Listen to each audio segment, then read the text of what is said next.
fam, welcome back to the African Diaspora News Channel. I am Wongel Zelalem bringing you this report. Today's report comes from Uganda, and Uganda is actually unbothered by the US sanctions. Let me show you a little bit the snippet of what they said. We'll come back and discuss. We are capable of expelling Americans. As you know, during the last election, we removed undesirable Americans and Canadians and British from Uganda. Even a government like the one of Amin and much more unstable governments around the world have expelled Americans. But we don't want to take that route because we think it will not be helpful. Renowned for not mincing his words, government spokesperson Ofono Opondo says Uganda can exist without America's aid. First of all, we appreciate their support. But Uganda can run without American money. Uganda can run without donor money, provided there's internal discipline and prioritization. Americans are simply arrogant because they think that their military power and economic might is what should rule the world. Opondo's response follows reports of U.S. travel restrictions against Ugandan officials accused of human rights violations. As me, I'm not interested in going to the United States. I'm not interested in going to Europe whatsoever. I'm very comfortable to stay in Uganda. Foreigners, including American government, is secondary, important as they may be. However, in response, the executive director of the Foundation for Human Rights Initiative, Dr. Livingstone Sewanyana, cautioned the government of Uganda that the situation could worsen for Ugandans unless mistakes are corrected. They can impose sanctions as one of the consequences of human rights violations, especially if they are flagrant violations of human rights. Restrictions on travel can also be imposed. Restrictions on external funding can also be imposed. And you've been in Uganda, you need to know how Museveni thinks and rates America. One time he told a group of soldiers that if you want to be comfortable in government, you need to create a relationship with America, UK, South Africa, and Tanzania.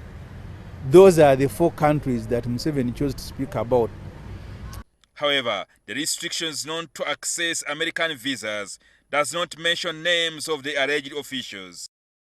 This action by the US government is no different from a kangaroo court, and yet the government of the US claims that they are a law-abiding government. If would have expected, at the very least, for them to formally write to the government of Uganda and say, we have issues with the following officers. Can you carry out investigation and let us know? Travel restrictions are symbolic, but symbolic as they are, they send a note to governments, and I know Ugandan government may pretend, but they are taking a note that consistently America is saying you are not running that country properly. So it's always advisable that the state acts immediately to avoid further sanctions, further restrictions, further embargoes that can hurt adversely the relationship and cause unnecessary suffering, like what we have seen with the sanctions against Venezuela, sanctions against Iran, sanctions against Nicaragua. Earlier, the U.S. government cited the former Inspector General of Police, General Kale Kayihura, as well as several members of the armed forces. On 18th November 2020, the arrest of former presidential candidate Robert Kyagulanyi Ssentamu sparked off a violent riot in the country, leading to death of about 54 people. In addition, there had been concerns about dozens of Ugandans abducted by security officials. We challenge the US government to disclose the names of these individuals, the specific incidences. In response, Internal Affairs Minister General Jeje Odong told Parliament this week that the missing Ugandans could instead be hiding in fear of being arrested. Jingo Francis, NTV, Weekend Edition. As you saw, the public relations person to the government came out and he was like, Americans are so arrogant and they think like they can boss us around and they can tell us do this, do that because they have a strong military presence and their economy is big. And I was like, oh my God, tell them, go ahead, good job, well done. Like, he made me really proud, and I love the way they responded.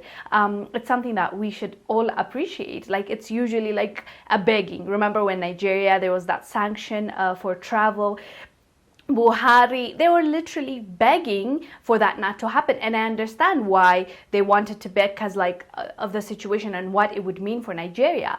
But what, like, I understand, that's what I'm trying to say. I'm not being too harsh on them for doing that. I understand why they felt the need to beg, but at the same time, you know, like Uganda, what Uganda is doing is something I can actually respect. That one I understand, but this one I respect. So that's what they did, and I'll tell you a little bit more of how I feel about that, but I have to make it clear also, like, it's what happened then during the election time in Uganda is not something right, is not something we condone, is not something that we support, okay? Like the opposition leaders being arrested, the opposition leaders being harassed, people that were killed because they were protesting. So all these things we are against, and of course there were human rights violations there, and that's not something that we can lie, like it was documented, okay? So that's one of the reasons why US was trying to put a sanction and processing of visa.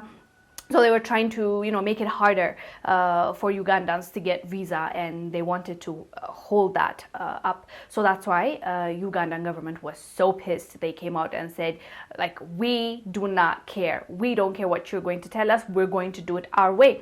As much as I don't like the act in the first place, what the government did to the people, I like how they responded to US and the sanction, if that makes sense. Like, I hope you understand what I'm trying to say. I'm not saying what Ugandan government did is good or great when it comes to the things that they did with the human rights violation. What I like about what they did is just now when US said, you can't do this, you can't do that, I'm going to do this to you, they were like, okay, US, go sit there somewhere, you're arrogant, this is our country, you can't tell us what to do. That's the act that I am appreciating and I'm applauding, and I'm like, wow, that is something I can respect, you know? So that's what they did. I'm actually really proud that they had the guts to say that to US, because US can now continue really messing up with them. You know, it's not fun and games. It's really not games, because look at Zimbabwe. When they put sanctions on you, they're trying to cripple you as a country. So this might bring a lot of headache to Ugandans, and that's not something nice. I have to, you know, be honest about that too. They can be really vindictive, right? Like US government administrations. For me, people celebrate, especially Africans, when they celebrate, oh, Trump lost and it's Biden. I'm like, what difference does it make to you? It's going to be the same. They're not going to serve you. They're not going to help you out. They don't care, okay? If anything, hope that they don't care instead of them trying to maliciously destroy you like the way they're trying to do with Ethiopia. So I didn't get why people were so excited, like, for Biden to be elected. But hey, they're looking at it now like there's no difference. It's just a different person, and they really don't care. So I liked what Ugandans have done when it comes to this. Hopefully they can actually do something about it themselves, you know, even if somebody needs to go to court and somebody needs to pay for what they did, they do it internally, because they have judges, they have courts, you know. So yeah, anyways guys, do let us know down below what your thoughts are about Ugandans not being bothered by US sanctions. I am Wongel Zelalem bringing you the story. I will see you on the next one. Bye. Thank you for watching. Make sure to subscribe to our YouTube channel and download the African Diaspora News Channel app, now available on Google Play and the Apple App Store.